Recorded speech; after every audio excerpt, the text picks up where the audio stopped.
England's first Test series in Pakistan in 17 years. Sky Sports Cricket's Nasser Hussain recalls the victory in the Karachi gloom back in December 2000. Our 1-0 series win over Pakistan in 2000 was so special because it came from nowhere.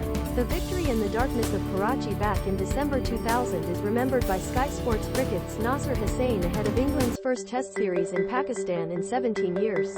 In 2000, our 1-0 series victory over Pakistan was particularly noteworthy because it was unexpected. All three Test matches were expected to be drawn, and some press personnel had already described the series as a boring series. On the final day of the third Test, which Pakistan started on 71-3, trailing us by 88 runs, a score of 0-0 did appear likely.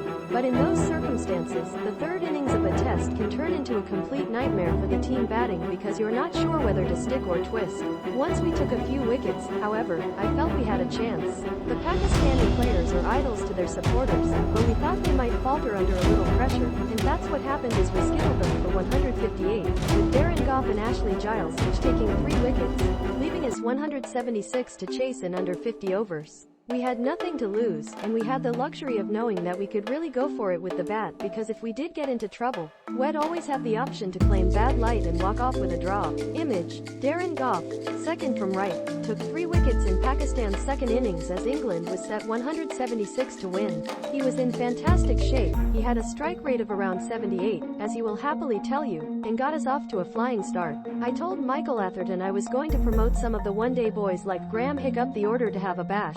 But he told me where to go and was completely right, too. We all knew the lighting might be an issue, and by the time our run chase was over, it was completely pitch black in the middle. Atherton scored 26 from 33 balls at the top of the order, hitting 5 fours. Actually, it was all quite amusing. We would never have finished that game today because the umpires would have set a benchmark light reading a few days earlier that would have started at around 4 p.m.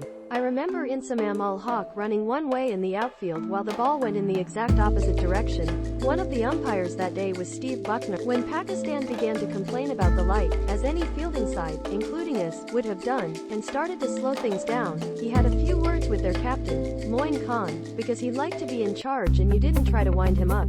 My batting partner at the other end, Graham Thorpe, found Buckner's insistence that the game would be won amusing and duly riled up Moin about it. To have Thorpe, the little master, out there at the conclusion calmed me down. Picture: Hussain, Michael Atherton and Thorpe, from left to right, celebrate England's 6-wicket victory in Karachi. Being a man under pressure and a fantastic player, we were always confident when he was on the field. One of the pinnacles of my professional life was the moment he scored the winning runs.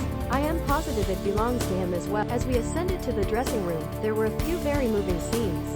After the Shakur Rana incident involving Mike Gatting in 1987, it had been a while since our last tour of Pakistan, and we still had some bridges to cross. We had a great sense of unity on that trip and felt good about our preparation for the series after playing some excellent cricket and defeating the West Indies for the first time in 31 years. Image: England's players pose with the trophy after defeating Pakistan in 1992. Duncan's influence in that series was huge, on the playing of spin in particular. I recall our tour song was a particular favorite of our coach Duncan Fletcher, who let the dogs out. He was a good defensive coach as well, which was ideal for that tour. We had no chance of taking the series 3-0 with the team we had. We were forced to wait while we sat in. Brendan McCullum asserts that this time will be completely different and that Pakistan will follow the aggressive cricket model that served England so well during this year's home summit. Although he excelled at it in Sri Lanka and India a few years ago, I still believe Joe Root's capacity to bat long will be essential.